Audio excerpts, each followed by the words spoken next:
Now, as you probably know, the Sony FX3 is quite widely regarded as one of the best filmmaking cameras on the market right now. Whether you're a content creator, YouTuber, or full-time filmmaker, it is one of the best. You've got things like the FX6 and FX9, which are cinema quality cameras, but this one, for a full frame camera, is used by so many people for weddings, for events, for YouTube, for podcasts, for pretty much anything, because it is so versatile and is pretty much the gold standard when it comes to filmmaking and content creation.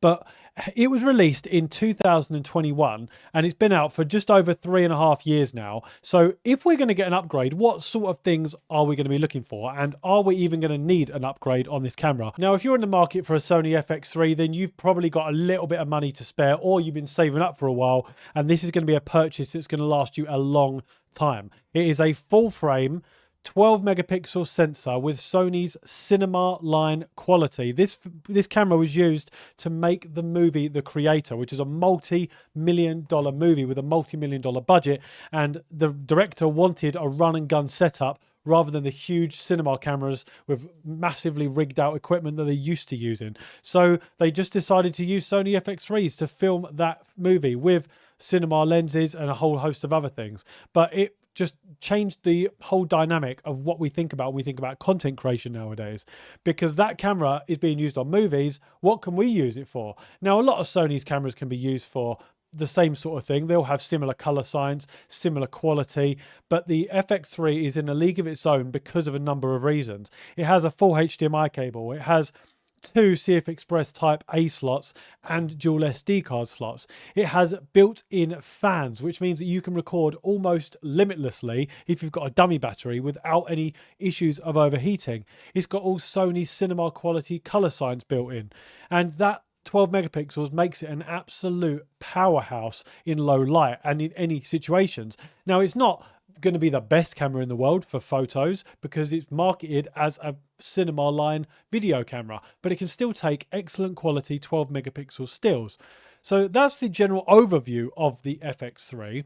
But what do we want to see with an FX3 Mark II if they bring one out? Well, a lot of people would say that this is already pretty much an in-game camera in its current form. But for me, there's a few things that I would like to see improved that would just make it the ultimate camera that you would never need to upgrade. First thing is the sensor. Now, although the sensor is absolutely incredible, it's exactly the same sensor that was used in the Sony a7S III, which was released 2 or 3 years before the FX3. Now, the Sony a7S III was used by a lot of filmmakers and videographers for a long time because it was, at the time, the best of the best for filmmaking and YouTube videos. But then the FX3 came out and all they did was recycle the same sensor in the FX3. And then they brought out the ZV-E1, which is the budget version, cheaper version for content creators and vloggers, which has the same sensor as that. So we haven't had a changed sensor in a number of years. So what I would like to see is something like maybe an oversampled 6K full frame sensor with a fast readout speed. I don't think we need global shutter in the FX3 Mark II, purely because I think it's just going to make the price too expensive. And it's already a very expensive camera. And a lot of people are toying with the idea of, well, do I just get the ZV-E1, which is $1,500 cheaper, and just get a cage and a fan to attach to it, which is going to solve any overheating issues. And essentially, you've got the same camera. So I think if you introduced a better sensor, doesn't need to be global shutter, but maybe something like a 6K fast readout speed sensor, maybe like a 24 megapixel. So it's still going to produce incredible footage. It'll be even sharper footage because it's oversampled from 6K. And then you have better photo resolution if you want to take stills from it or anything like that, because it's 24 megapixels, just to bump it up slightly. Not too much. It's still going to be a low light powerhouse, but I think that is just going to be the absolute sweet spot for it. Maybe you disagree with me. Let me know in the comments what you think about that, but that's just my personal opinion, because a lot of people are using Sony a7 IVs, which is what I use in my studio, because it's an oversampled 7K sensor.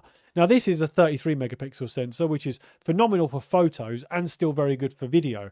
But I just think 24 for the FX3, 6K, fast readout speed, I think that'd be perfect. Next up, I want to see the new Sony articulating screen that they've used in their latest cameras, like the Sony a7R5 and the A9 III. So I would like to see that multi-axis flippy articulating screen thing that looks absolutely amazing. I want to see that on the new FX3 Mark II. Also, I would like to see some more cine features, because one of the standout things from the FX3 compared to the ZVE1, for example, is the fact that it's got all these inbuilt cine features. So I'd like to see a few more of them introduced, just so it makes it in its own category and stand out a lot more.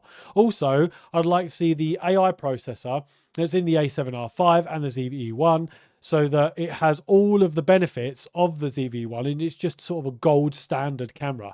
Because at the moment, you're kind of sitting in a bridge between the ZVE1 is $1,500 cheaper, but it has so much more features, but it doesn't have the cine features. And you can negate the overheating issue with a fan. Whereas with the FX3, I think if you introduce that AI processor and had all the additional features that the ZVE1 has, I just think it would just make it a no-brainer for most people. And next up, I'd potentially like to see some internal ND filters like the FX6 has. Now, some big content creators, or just the passionate ones who have got the money to spare, are getting the FX6 to record their YouTube videos. But for me, it's too big and too chunky. I don't think I would ever have the need to get an FX6. Fast forward to a clip of me 5 years down the line who's now using an FX6. But for me, it's just a bit overkill. I don't ever see a need for me personally why I would use that. I would just use an FX3 Mark II if it had inbuilt ND filters. Now, don't get me wrong, you don't need them, because you can get like the Peter McKinnon ones or the Freewell ones, which are absolutely brilliant, but you've got to then attach them and take them off to your lenses and all that kind of thing and get the right thread sizes. Whereas with inbuilt ones, they're built into the sensor. So it might make the body slightly more chunkier, but I think it would be a very, very good addition. Now, if all of these features that I've mentioned come to the FX3 Mark II, for me, it would absolutely be an end game camera that I would buy in a heartbeat, and it would probably last me for 10 years. So that's something that I'm really looking forward to. But we actually need it? Well, the FX3 in its current form is pretty damn good. People are still using it today for podcasts and everything, and it's just absolutely brilliant. But if you don't have the money for an FX3 and you're looking at something that's really good but not quite at that level of price, then I would recommend the ZVE1. And if you get the ZVE1, it's $1,500 cheaper, like I've already mentioned. But then you can go on Amazon, you can get a tilter cage and then the fan to go with it. And I've seen so many videos of people doing these tests, and the runtime is pretty much limitless as long as your battery can run or your memory card can withstand.